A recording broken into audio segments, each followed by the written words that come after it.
Her last known moment wasn't in a struggle or a scream, but in silence, utter, chilling silence. A dinner, untouched, a door left open, and a glove, just one, fluttering in the night air like a message no one could read. She was gone before anyone realized she was missing, and for 12 long years, no one could explain how, but someone left a piece of themselves behind. You're watching True Crime O'Clock, and this is the story of the beauty queen who vanished, and the secret that refused to stay buried. Ocilla, Georgia, a quiet town, barely 3,000 people. The kind of place where mornings begin with the hum of porch swings and end with the church bell echoing through pine trees. A town so small, most people didn't lock their doors. A town where faces are familiar and secrets don't stay buried for long, or so they thought. Tara Grinstead was, by all accounts, the heart of this town. A history teacher at Irwin County High, Miss Georgia contestant, pageant coach, role model. She wasn't just well known, she was loved, polite, driven, bright, beautiful. She inspired her students, walked with quiet confidence, and always showed up with a smile. But behind that poised grace was a woman trying, like everyone else, to navigate the quiet storms of life. And on Saturday, October 22nd, 2005, Tara laughed with friends, posed for pictures, and went home, alone. No one knew it then, but that night, someone would cross a line. And by the time the sun rose over Ocilla, Tara Grinstead was gone. Not a sound, not a witness, not a trace. October 22nd, 2005. Tara Grinstead spent the evening doing what she always did best, showing up for others. She helped chaperone a beauty pageant, posed for photos with her students, then stopped by a local barbecue hosted by a fellow teacher. She laughed, she ate, she said goodbye around 11 p.m. and drove home alone. That was the last time anyone saw her. Sunday passed quietly. Friends assumed she was resting. Tara was known to keep to herself sometimes, but by Monday morning, concern turned into alarm. She didn't show up for work. She hadn't called in sick. Her students sat waiting. Her colleagues tried calling, but every ring went straight to voicemail. Tara never missed work, never without a reason. By the afternoon, they drove to her house. Her car was there, parked neatly in the driveway. No signs of a break-in, no shattered windows, no busted locks. Inside, nothing was missing. Her phone was still charging by the bed. Her purse on the floor near the nightstand. Her keys nowhere in sight. The bedroom lights were still on. So was the lamp in the living room. Everything looked normal. Too normal. But outside, just beyond the porch, a single latex glove lay in the grass. It didn't belong to Tara. It didn't match anyone in the house. It shouldn't have been there.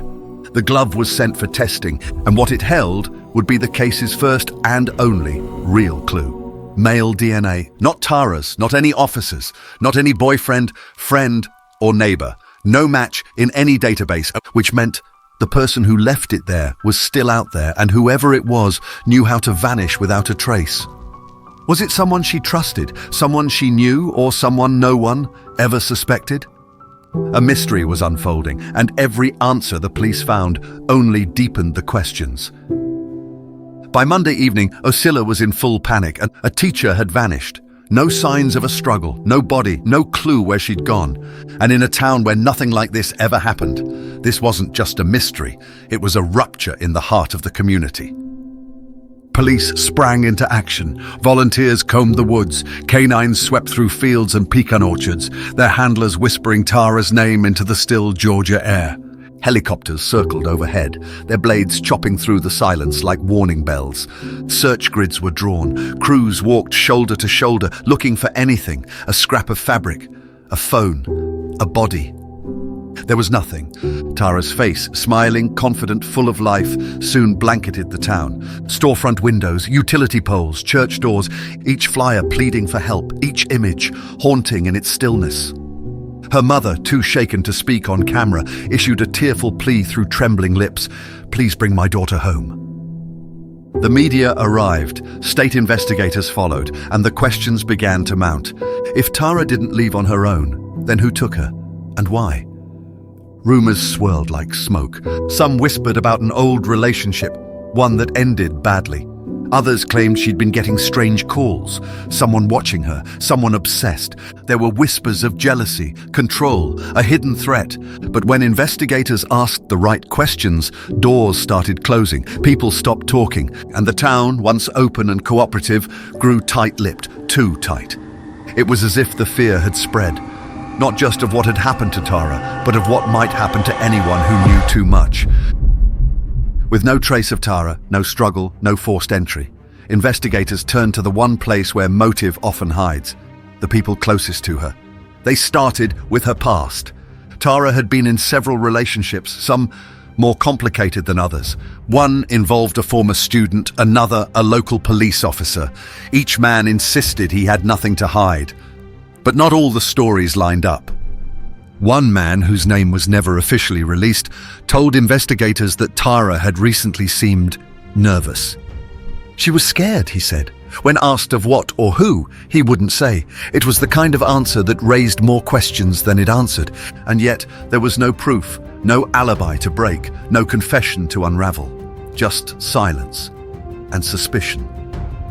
Theories began to spiral. Had she tried to end something and it turned violent? Was she being stalked? Followed?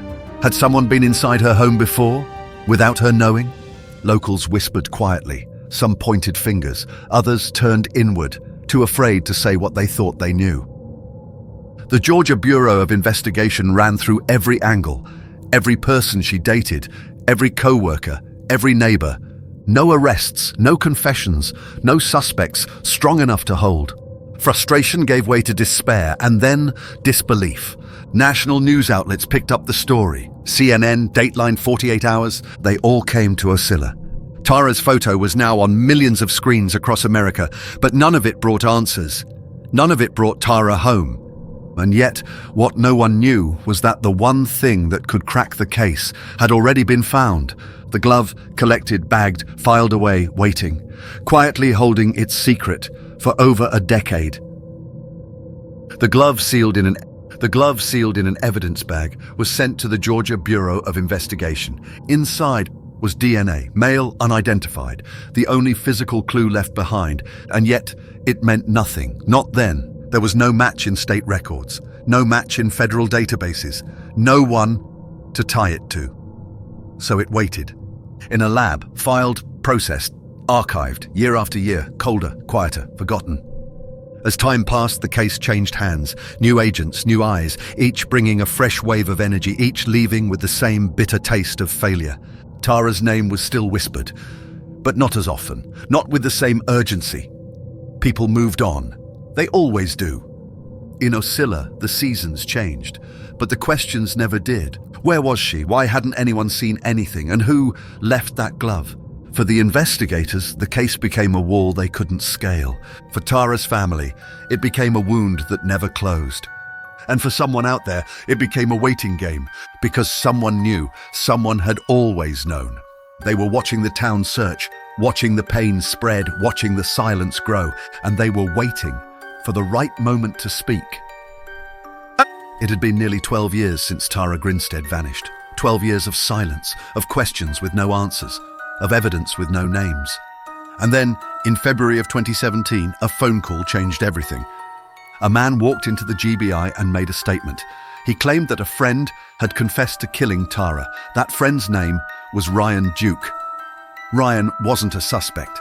He hadn't been on any list. He wasn't under surveillance. He was just a name, a face.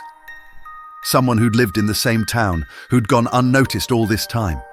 But when agents brought him in, he didn't resist. He didn't hesitate. He talked. "I broke into her house to steal money," he said. "She caught me and it got out of hand." No motive beyond desperation, no planning, just impulse, violence, regret. He claimed he killed her alone, he claimed he panicked alone, and he claimed he disposed of her body with the help of a friend.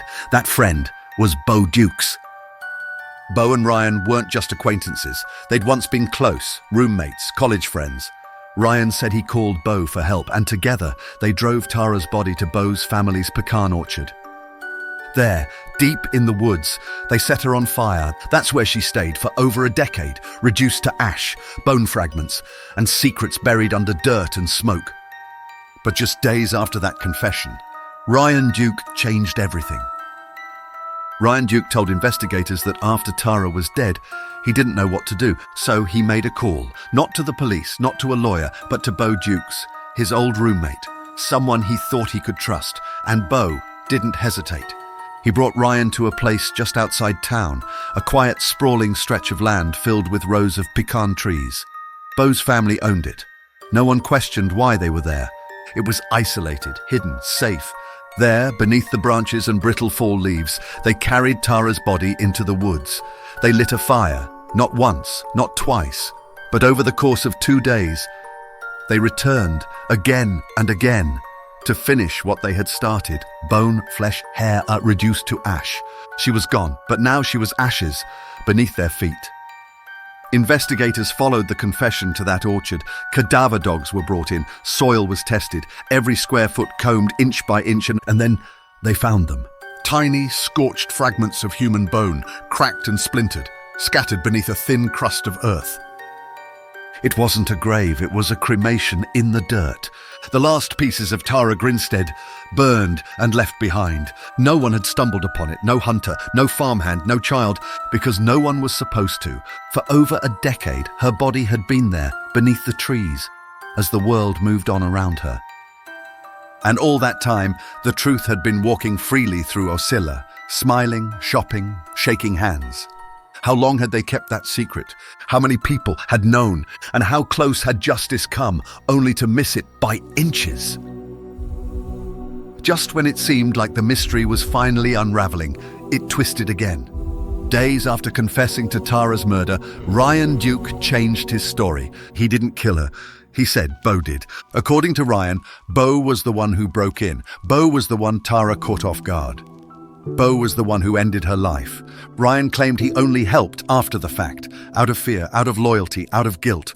And just like that, the confession that had promised closure fractured. Bo Dukes, the friend who had helped dispose of Tara's body, now found himself in the spotlight. He didn't stay quiet. He took the stand and he pointed the finger right back at Ryan.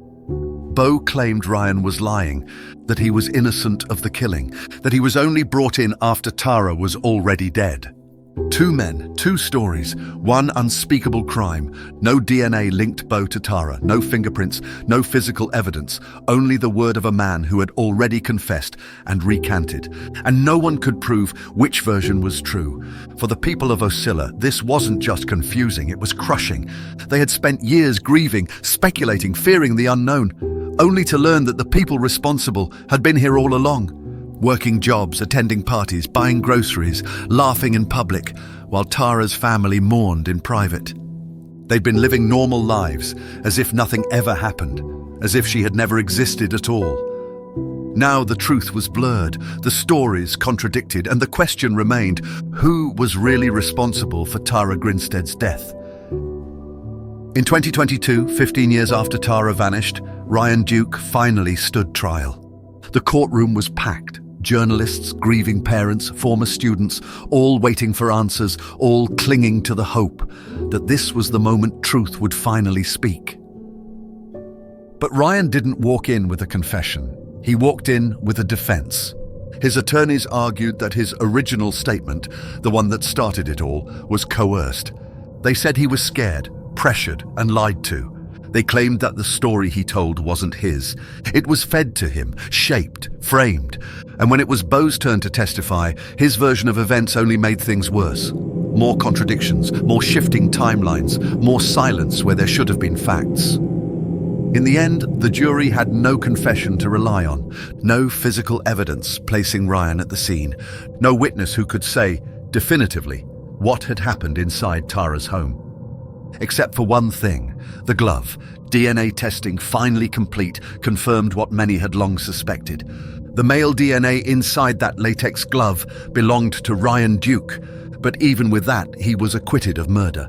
The jury found him not guilty of malice, felony, and aggravated assault, but they did find him guilty of concealing a death. He was sentenced to 10 years. Bo Dukes faced his own trial. He was convicted of making false statements, hindering an investigation, and helping burn Tara's body in that orchard. He was sentenced to 25 years, but it wouldn't be his last time in court. In 2019, Bo Dukes was charged again, this time for raping 2 women at gunpoint. He was sentenced to an additional 50 years in prison, and just like that, 2 men, once free, were finally behind bars. But for Tara's family, justice didn't feel like justice. There were no clear answers, no courtroom apology, no moment of peace, only the truth, as fractured and burned as the bones they left behind.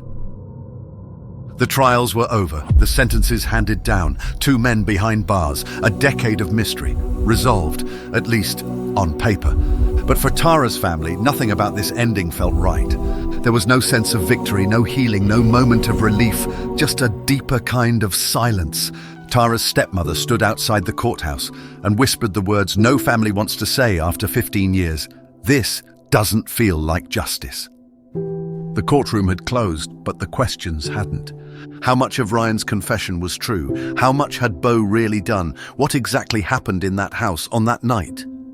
No one could say, and maybe no one ever would. Tara's remains were never fully recovered, no body to bury, no casket to lower, just a headstone standing alone above an empty grave. A marker without a body, a ritual without closure. For over a decade, her family waited, birthdays, Christmases, anniversaries that came and passed, without answers. Each year, the hope dimmed a little more, the grief dug a little deeper, and in Oscilla, the wound remained open. Because the truth didn't come in full. It came in fragments, twisted by time, clouded by lies, contested in courtrooms, and whispered in backrooms. Some believed Ryan, some believed Bo, some believed both of them were lying. The town, once united in sorrow, became divided by suspicion. The truth was now too tangled, to unravel. With the trials behind them, the town of Oscilla was left with one question, one that no courtroom ever truly answered. What really happened to Tara Grinstead? Ryan Duke had confessed, then recanted. Bo Dukes had testified, but lied early in the investigation. And somewhere between their stories was the truth. According to Ryan, he acted alone. He broke in looking for money. Tara caught him. He panicked and killed her. Later he says he called Bo, and Bo helped him burn the body in the orchard. But Bo tells it differently. He says he had nothing to do with the murder, that Ryan killed Tara, then came to him afterward for help. That Bo was guilty, but only of cleaning up. 2 timelines, 2 motives, 2 men, each with something to lose. The forensic evidence, it offered no comfort. The latex glove found in Tara's yard contained Ryan's DNA, a powerful link, but not a full picture. No fingerprints from Bo, no phone records placing him at Tara's house, no direct evidence connecting him to the scene of the crime. But there were call logs, calls between Ryan and Bo in the hours following her disappearance. And then again, days later. Too many to ignore, too few to explain. The jury heard both stories, and they still couldn't say who killed her. They could only prove who helped make her disappear. So now the question isn't just what happened, but whether Ryan Duke, the quiet former student with a fragile voice and broken story, was telling the truth, or whether he took the fall. Was it guilt, loyalty, fear, or something deeper? No one knows for sure, and maybe that's the most terrifying part of all. It began with a glove, a single piece of latex, tossed in the grass outside Tara Grinstead's front door. Almost invisible, almost meaningless. But inside it held a name, a story, a secret no one was ready to tell. And for 12 years, it waited, buried in a file, sitting in silence, just like she was. The truth didn't come in a scream. It came in fragments, in contradictions, in burned bone and broken memory. A confession, then a denial, 2 men, 2 stories, and a town that was never the same again. In the end, Tara wasn't found, not in the way her family hoped. She was never laid to rest, never given back to the people who loved her. She was scattered through the roots of a pecan orchard, reduced to silence and smoke. This wasn't just a murder, it was a secret, buried for over a decade in plain daylight. And it could happen again, because the most terrifying truths are the ones that wait quietly, just beneath the surface. Tara Grinstead deserved answers. She still does. So if her story moved you, if her voice deserves to be heard again, don't let this be the end. Share her story, keep her memory alive. Subscribe to True Crime O'Clock, where the forgotten are remembered and the silenced are finally heard. Forgotten are remembered, and the silenced are finally heard.